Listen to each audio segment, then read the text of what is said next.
Hello everyone, welcome back to another episode of the Fitness Education Series produced by the Australian Fitness Academy. It's like progressive overload for your brain. I'm your host, Tom Rock, and in today's episode I'm going to talk about low carbohydrate diets and hypertrophy. And this one is based on a research article that I have found. I think it's from 2023. I'll post a link to it in the description. You should be able to find at least the abstract and sort of the key points of it. But I think the title of the review is Low Carbohydrate Availability Impairs Hypertrophy and Anaerobic Performance. And I think this is sort of an important topic. And we're sort of back on nutrition a little bit, which I think is good. We haven't done a nutrition one for a little while. But I think this one highlights the importance of understanding the roles of different nutrients in the body and the roles they play. And as a personal trainer, as a gym instructor, we give our nutrition advice based on the Healthy Eating Guideline and the Australian government guidelines for healthy eating, which is sort of the 5 food groups, serving sizes, all that sort of thing, foundational diet. There's lots of information on the Eat for Health website that you can go through, that you can help or that you can use to help educate clients on how to eat healthy. And I think education on the general principles is really, really important, because most of the time clients potentially aren't going to need to see a dietitian and to get specific meal plans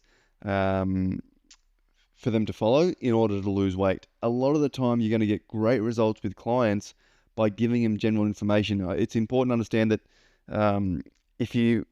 even if you've done a lot of study and you've done a lot of reading and you've been into nutrition and healthy eating for a long period of time, it's easy to take that knowledge for granted a little bit. So just getting their clients to have a think about what they're currently eating, do a nutrition recall for a week, or get them to track what they eat or write down what they eat for a week.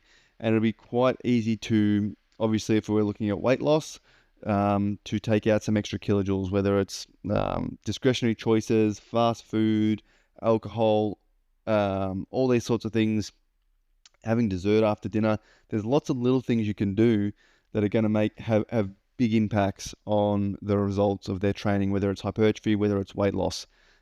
So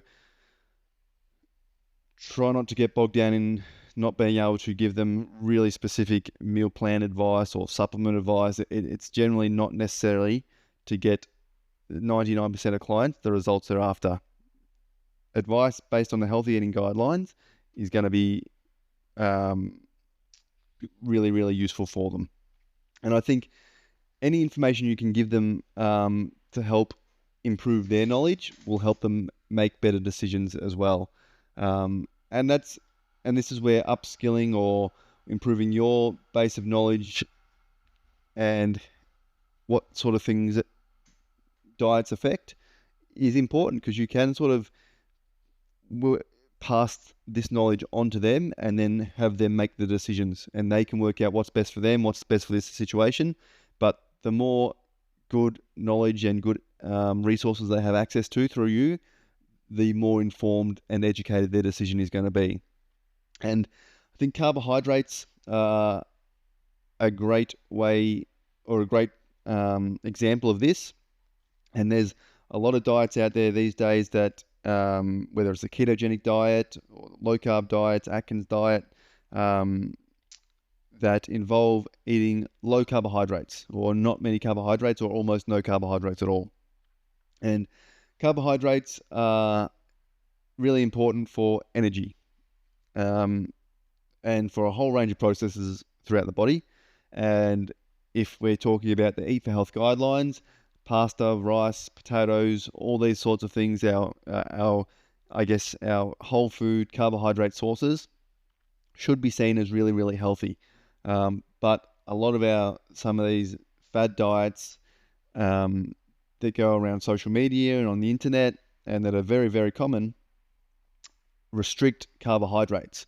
And I think it's important to understand if there is benefits to that and if there's not benefits to that, and what are the drawbacks from doing that. So it's outside of scope for us to instruct the client to eat a low carbohydrate diet based on it doesn't match up with the Eat for Health guidelines and um, that advice. So it's not something that we would recommend, and but it's definitely something you might find some of your clients have tried, or they try because their friend did it, or they're going to do it for a period of time. And you're not always in the place to say, don't do that. This is why you shouldn't do it. I can't endorse that, all this sort of stuff. Have a chat to them about it. You don't have to advise them one way or the other, but give them information, I think is important, depending on the client, depending on the situation, all this sort of stuff.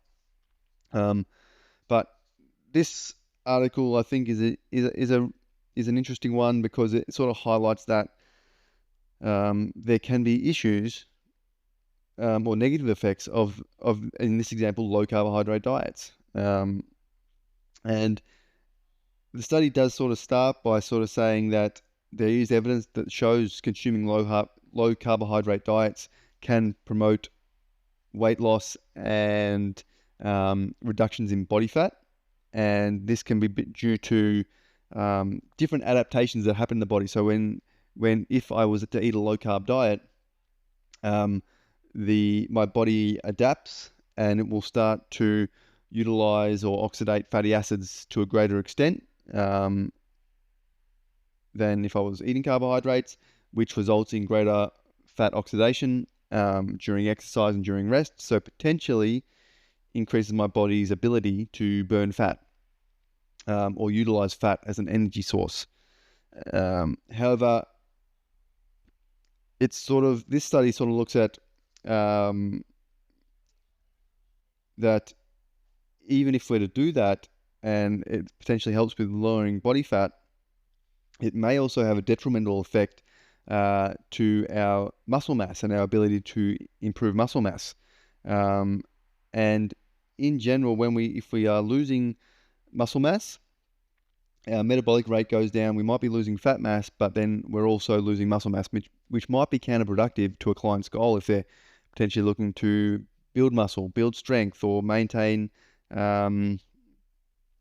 strength, or they've got a sporting performance goal. They're an athlete. They need to maintain muscle, strength, and power. All these sort of things are going to be rated to the amount of muscle mass. But what they sort of go through in this article is the different effect that having a low carbohydrate diet may have, and they sort of talk about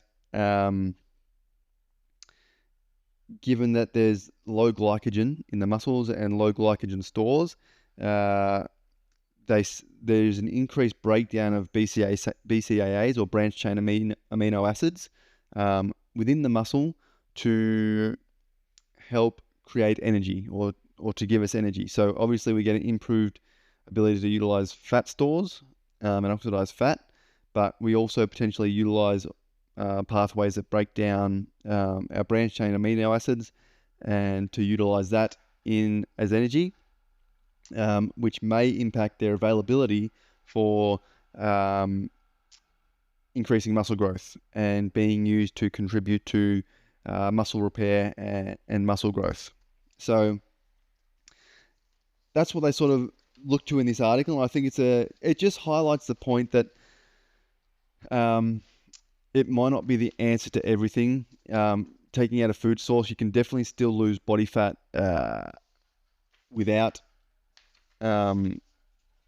eating a low carbohydrate diet. And they did discuss one study in here that looked at it was sort of low carbohydrate diet versus sort of a normal mixed macronutrient diet for 21 to 84 days. And the group that was in the low carbohydrate diet, they lost 0.3 kilograms of muscle mass. So they lost a little bit of muscle mass. The group that was eating the mixed macronutrients, so would have had included carbohydrates in their diet, they increased their muscle by 0.7 grams. So there's a kilo difference over that sort of 84 day period, which is a relatively short time frame in terms of diet and muscle mass gain and loss. So they sort of talk about those results and that it shows that, especially in kilojoule deficit, when our body is potentially already in a state of catabolism, and that is also going to increase using BCAAs as an energy source, we sort of compound that kilojoule deficit by having low carbohydrates, so potentially have an even worse environment for maintaining muscle mass or gaining muscle mass. So carbohydrates might play a really big role in your ability to build muscles. So especially if you're trying to lose body fat. Again, this study is sort of just a little bit of a review, and there's lots of different circumstances, situations that will suit different people. But the key points that they summarized in this one is that low carbohydrate diets decrease body fat mass and increase whole body and skeletal fat oxidation. So they're going to decrease body fat mass, but they're going to increase skeletal muscle oxidation. And they're sort of talking about this data that demonstrates that low carbohydrates increase concentrations of BCAAs and muscle protein breakdown due to an increased reliance on these essential amino acids for oxidation. And then increased amino acid oxidation in response to low carbohydrates decrease muscle remodeling and repair after exercise, likely to contribute to blunted hypertrophy responses to resistance training. So definitely in the long run, they think there will be this blunted hypertrophic response due to low carbohydrates. So I think, yeah, it's an important study. I think obviously low carbohydrates, people will utilize that to get themselves in a kilojoule deficit, potentially improve fat oxidation and lose body fat, but it may be impairing their ability to maintain muscle mass or build muscle mass if that's part of their goal. So that's definitely, I think, enough scope for this podcast and what we go into. But yeah, I think it's important to consider all macronutrients, and that's why I think education and providing these general advice to clients can be a really good starting point. If we're talking to them and they don't get quality information about the use of all these things, it can be detrimental to the decisions they make. And if they want really, really detailed advice, that's where a dietitian or nutritionist is really, really good. But we can give them a lot of great information that's based on the healthy eating guidelines that will give them the tools they need to eat healthy and reach their goals. Anyway, guys, I hope you got a bit out of that. If you do have any questions on the topic, email tom@afa.com.au. If you've got any topics or questions you'd like me to answer or discuss, send me an email as well. Always happy to cover anything you guys want. Other than that, have a great weekend, and I'll talk to you all soon.